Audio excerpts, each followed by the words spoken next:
The thing is that I am going to talk about myself, which I rarely do because well, for one thing, I prefer to talk about things I know nothing about. And secondly, I'm a recovering narcissist, and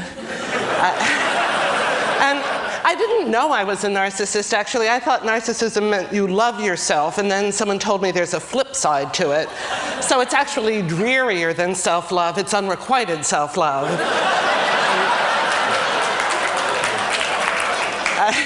I don't feel I can afford a relapse. But I want to, though, explain how I came to design my own particular brand of comedy, because I've been through so many different forms of it. I started in improvisation, in a particular form of improvisation called theater games, which had one rule, which I always thought was a great rule for an ethic for a society, and the rule was you couldn't deny the other person's reality. You could only build on it. And of course, we live in a society that's all about contradicting other people's reality. It's all about contradiction, which I think is why I'm so sensitive to contradiction in general, while I see it everywhere.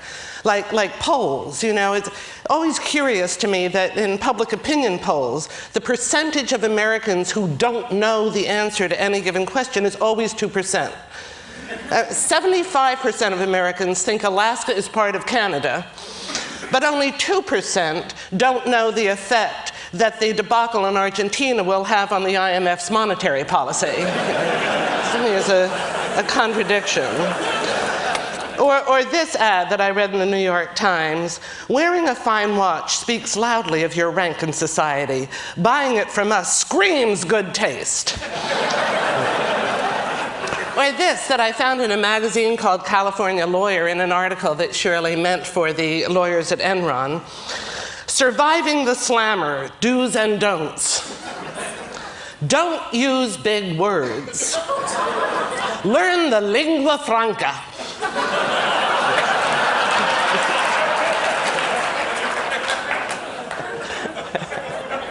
Yeah, lingua this, Frankie, but and I suppose it's a contradiction that I talk about science and when I don't know math, you know, because, and by the way, I was so grateful to Dean Kamen for pointing out that one of the reasons, that there are cultural reasons that women and minorities don't enter the fields of science and technology, because, for instance, the reason I don't do math is I was taught to do math and read at the same time. So you're 6 years old, you're reading Snow White and the Seven Dwarfs. It becomes rapidly obvious that there are only two kinds of men in the world, dwarves and Prince Charmings, and the odds are 7 to 1 against your finding the prince. That's why little girls don't do math, it's too depressing.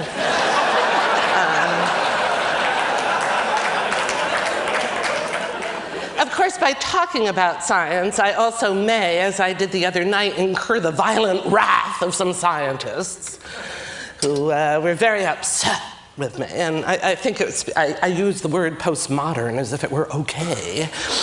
And they got very upset. And one of them, to his credit, I think really just wanted to engage me in a serious argument. I don't engage in serious arguments. I don't approve of them. Because arguments, of course, are all about contradiction, and they're shaped by the values that I have questions with the values of Newtonian science, like rationality. You're supposed to be rational in an argument.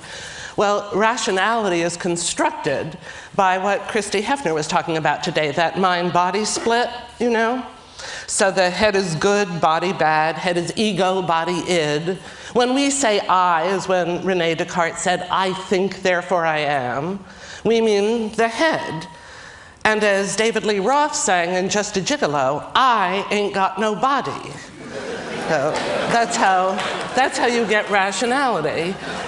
And that's why so much of humor is the body asserting itself against the head. That's why you have toilet humor and sexual humor, and that's why you have the Raspini brothers, you know, whacking Richard in the genital area.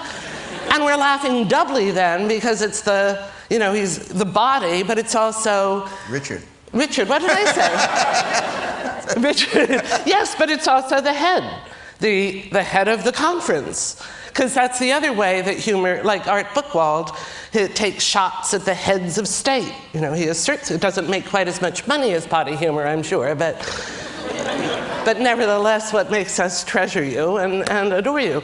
But there's also a contradiction in rationality in this country, though, which is as much as we revere the head, we're very anti-intellectual. I know this because I read in the New York Times, the Ayn Rand Foundation took out a full-page ad after September 11th, in which they said, the problem is not Iraq or Iran. The problem in this country, facing this country, is the university professors and their spawn. And so I went back and reread The Fountainhead.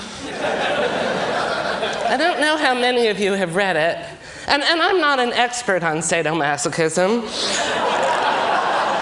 But let me just read you a couple of random passages from page 217. The act of a master taking painful, contemptuous possession of her was the kind of rapture she wanted. When they lay together in bed, it was as it had to be, as the nature of the act demanded, an act of violence. It was an act of clenched teeth and hatred.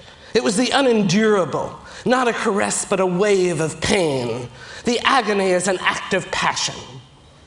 So you can imagine my surprise on reading in the New Yorker that Alan Greenspan, chairman of the Federal Reserve, claims Ayn Rand as his intellectual mentor.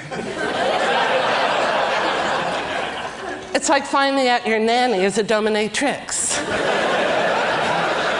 Bad enough we had to see J. Edgar Hoover in a dress. Now we have to picture Alan Greenspan in a black leather corset with a butt tattoo that says, "Whip inflation now."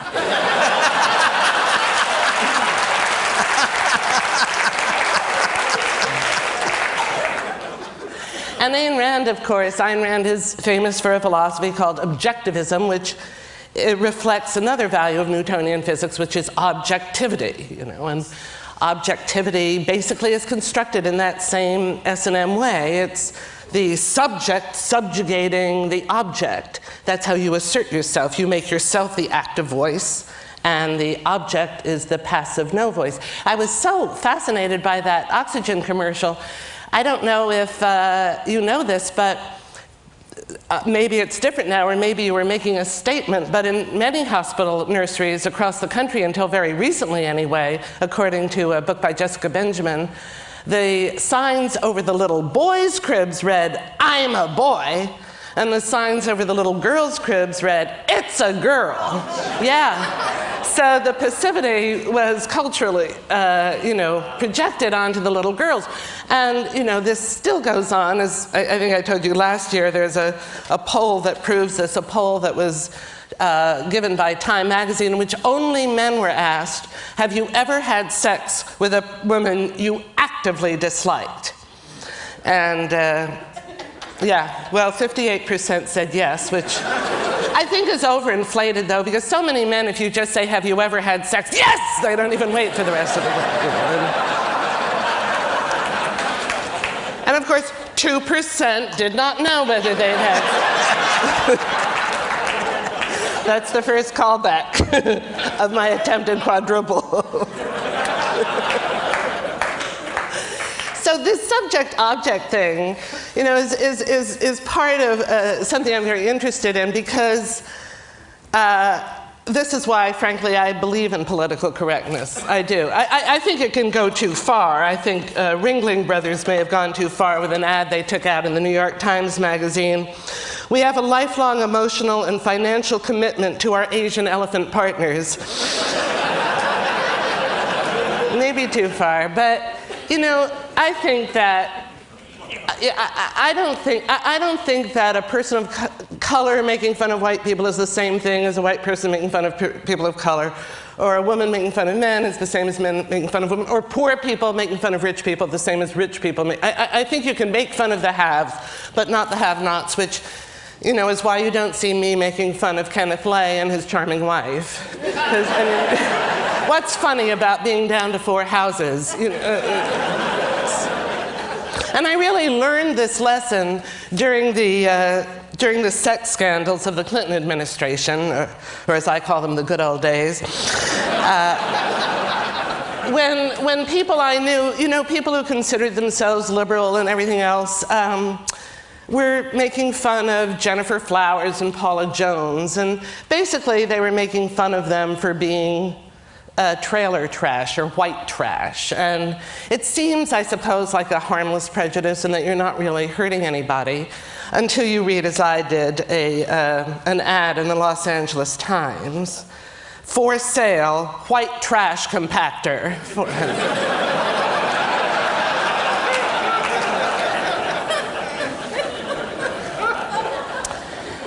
So this whole subject-object thing has relevance to humor in this way.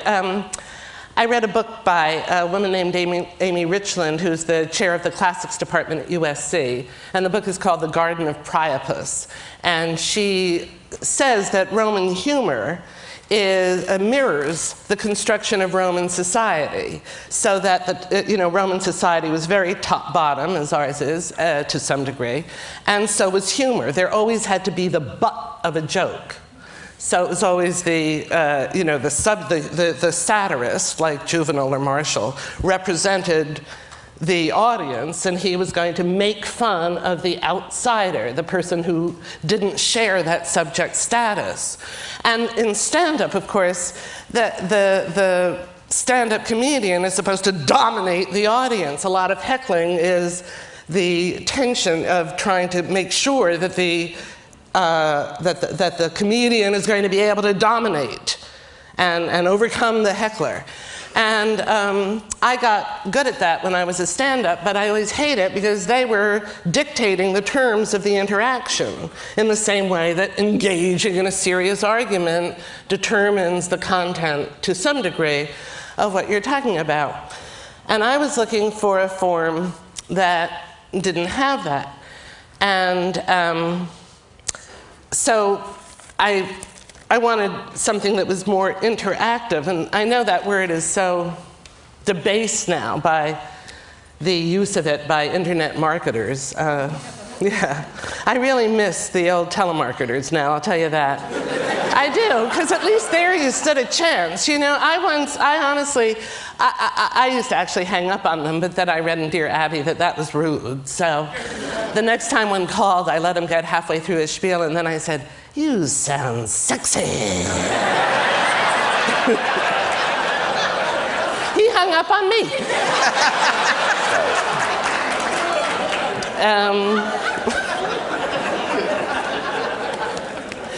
But the interactivity allows the audience to shape what you're going to do as much as you shape their experience of the world. And that's really what I'm looking for. And I was sort of, as I was starting to analyze what exactly it is that I do, I read a book called Trickster Makes This World by Lewis Hyde, and it was like being psychoanalyzed. I mean, he had laid it all out. And then coming to this conference, I realized that most everybody here shared those same qualities, because really what Trickster is an agent of change. Trickster is a change agent, and the qualities that I'm about to describe are the qualities that make it possible to make change happen. And one of these is boundary crossing. I think this is what in fact, infuriated the scientists, but I like to cross boundaries. I like to, as I said, talk about things I know nothing about. And I hope that's my agent, because you aren't paying me anything. And I think it's good to talk about things I know nothing about, because I bring a fresh viewpoint to it. I'm able to see the contradiction that you may not be able to see. Like, for instance, a mime once, or a meme as he called himself. He was a very selfish meme. And he said that I had to show more respect because it took up to 18 years to learn how to do mime properly. And I said, well, that's how you know only stupid people go into it. It only takes 2 years to learn how to talk.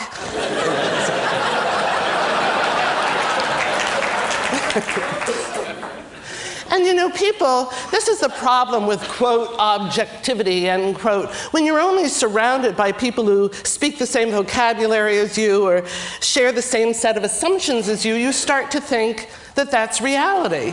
Like economists, you know, their definition of rational, that we all act out of our own economic self-interest. Well, look at Michael Hawley, or look at Dean Kamen. I mean, or look at my grandmother. I mean, my grandmother always acted in other people's interests, whether they wanted her to or not. You know, if they had had an Olympics in martyrdom, my grandmother would have lost on purpose.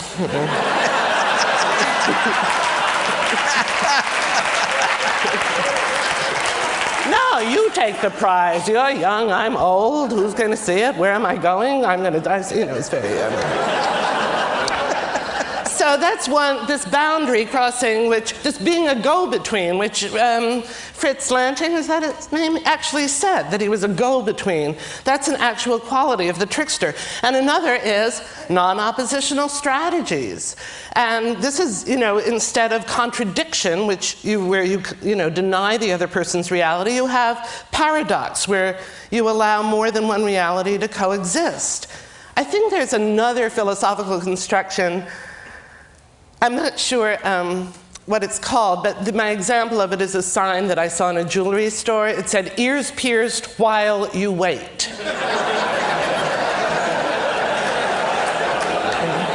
There, the alternative just boggles the imagination.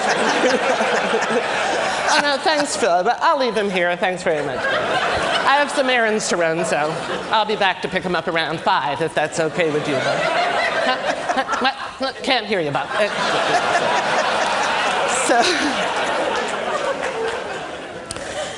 And another attribute of the trickster that is smart luck. That accidents, that Louis Kahn talked about accidents. This is another quality of the trickster. The trickster has a mind that is prepared for the unprepared. That, and I will say this to the scientists, that the trickster has the ability to hold his ideas lightly so that he can let room in for new ideas or to see the contradictions or the hidden problems with his ideas. I have no joke for that, I just wanted to put the scientists in their place.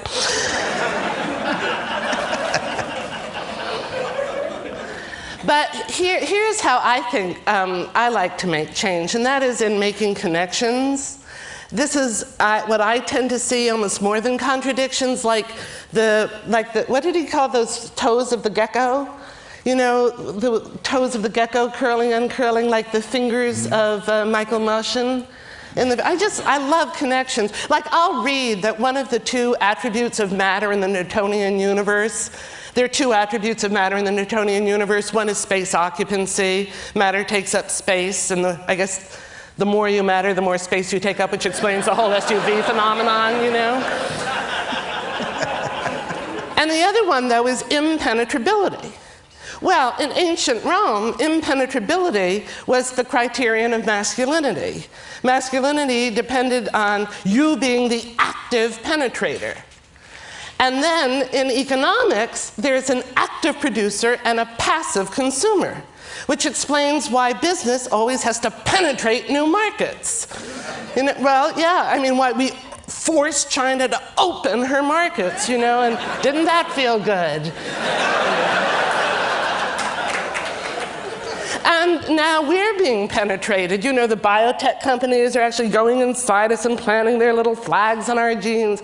You know, we're being penetrated. And I suspect by someone who actively dislikes us. And that's the second of the quadruple. Yes, of course, you got that. Thank you very much. I still have way to go.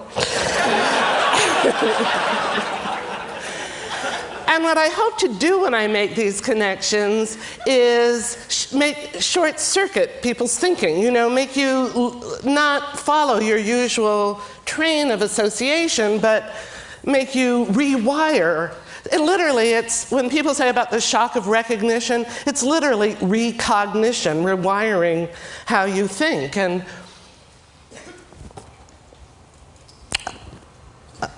I had a joke to go with this, and I've forgotten it. I'm so sorry. I'm getting like the woman in that joke about, have you heard this joke about the woman driving with her mother? And the mother is elderly, and the mother goes right through a red light, and the daughter doesn't want to say anything. She doesn't want to be like, you're too old to drive.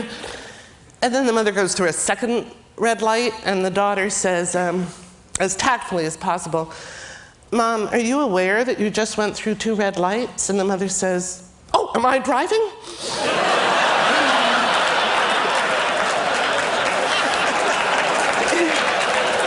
And that's the shock of recognition at the shock of recognition. That completes the quadruple. And I just want to say 2 more things. One is another characteristic of trickster is that the trickster has to walk this fine line. He has to have poise. And you know, the biggest hurdle for me in doing what I do is constructing my performance so that it's prepared and unprepared. Finding the balance between those things, and always dangerous because you might tip off too much in the direction of unprepared, but being too prepared doesn't leave room for the accidents to happen. And I was thinking about what Moshe Safdie said yesterday about beauty, because in his book, Hyde says that sometimes trickster can tip over into beauty, but to do that, you have to lose all the other qualities, because once you're into beauty, you're into a finished thing. You're into something that occupies space and inhabits time. It's an actual thing. And it is always extraordinary to see a thing of beauty. But if you don't do that, if you allow for the accident to keep on happening, you have the possibility of getting on a wavelength. You know, with your, I like to think of what I do as, you know, as a probability wave. When you go into beauty, the probability wave collapses into one possibility, and I like to explore all the possibilities and the hope that you'll be on the wavelength of your audience. And the one final quality I want to say about trickster is that he doesn't have a home. He's always on the road. And I want to say to you, Richard, in closing, that in TED you've created a home, and thank you for inviting me into it. Thank you very much.